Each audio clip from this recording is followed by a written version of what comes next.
pink. Have you ever wondered why are there so many different pinks in watercolor? Which is the best pink to use for the painting that I want to do? And most importantly, how to avoid this one mistake that I see beginners making all the time, which is having flat paintings. So if that sounds right for you, this is the lesson you need to watch. I've only cracked out 3 of our pinkish colors today. We've got quinacridone red, and we have a rose d'or, and we have a rose madder genuine. These are all Winsor Newton, and they are all in the professional range. So we know the pigment is going to be really good quality. We have a reasonable quality watercolor paper for these test pieces, and we have a really fun little comparison design to do. Firstly, let's have a look at the rose d'or. This is what I like to kind of feel like is a little bit of a coral pink. Really great for soft diluted elements. Really lovely for the base of petals. And you can really water it down as well and get really close to white, to the color white on your petals. And you know that the closer you can get to white with your base layer, the more interesting the other layers are going to be able to make. The more interesting those layers are going to be because you're going to be able to layer more color on the top. So starting with a really soft rose d'or, I kind of feel like this is in the coral family, a little bit orange, really good for petals. And I also use it quite extensively in my portraits as well for lips and cheeks.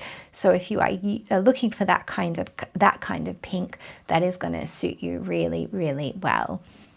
I also use the rose madder in a lot of portraits as well. It's a really good skin color when you want to combine it in a skin palette. And I would say that the rose madder is a little bit more towards the purple side. It kind of feels like it has a little bit more blue, whereas the rose d'or feels a little bit more orange.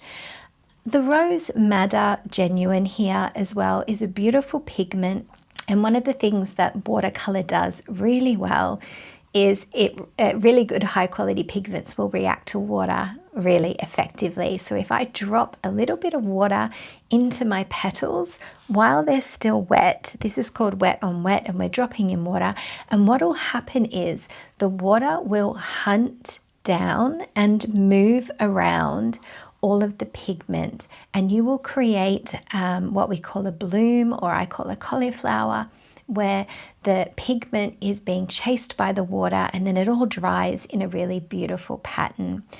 And that is a mistake I see beginners making all the time. They don't use the water effectively. Maybe they haven't been shown the proper technique, or maybe they haven't had the right feedback to let them know when they can use that water.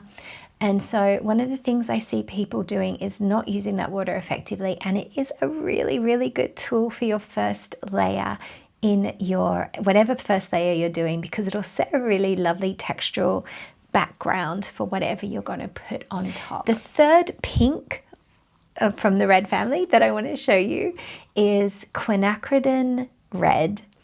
And I would say that this color is more vibrant.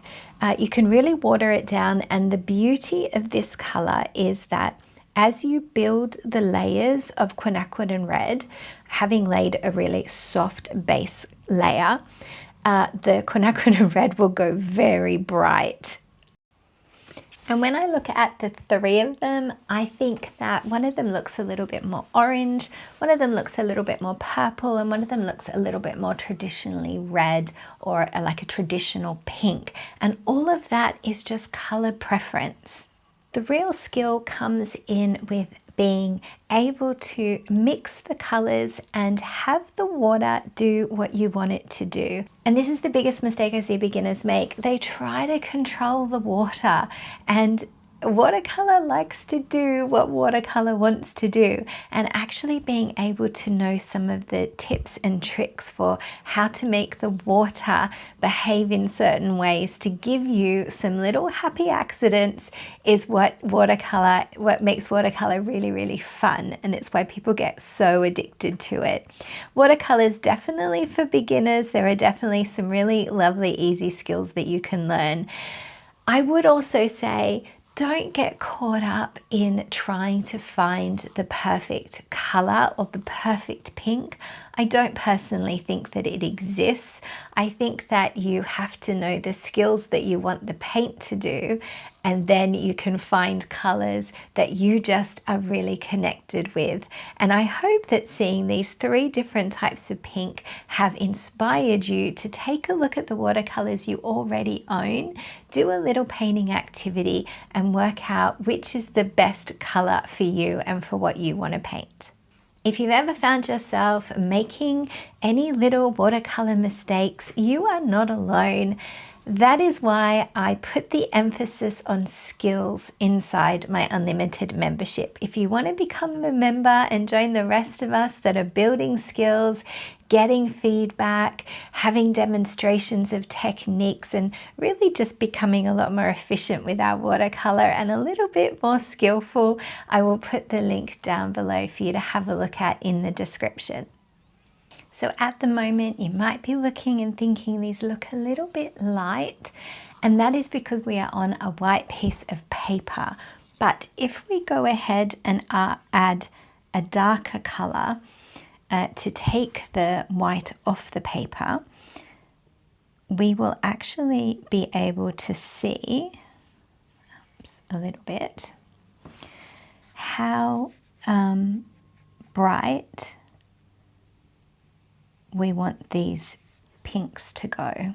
My advice is always go lighter, excuse me, than you think you need to go, because you can always darken things up. But if I just take a little bit of this perylene green, you can see that we can change how vibrant the colors are just by choosing the right colors to go around our painting. One of the mistakes I see people making is really just adding too many colors, thinking that, I mean, we've all seen it, haven't we? The kits that have, 100 different colors, and we kind of think, oh, isn't that great? I'll have all the colors. But actually, when you mix too many colors together, you're actually going to find that you create something we call mud. So my advice is keep to the colors that bring you joy, the colors that you're attracted to, and don't think that the painting is more successful because it has more colors in it. Instead, maybe think that the painting is more successful because you have thought about the colors that you want to use. You have built your skill so that you know how to get that color to behave in a certain way. And also think about being resilient and practicing with different mixtures and different compositions so that you end up building your skill and making paintings that you are proud of. I would love to know if you have a favorite of these 3 pinks. I'll just call them 1, 2, and 3. Number 1 is the Rose D'Or, number 2, the Rose Madder, and number 3, the Quinacridone Red. Let me know which one you think pops the most, or which one you think was the most effective, and also let me know which one you're going to give a go, which one you're going to add to your watercolor set.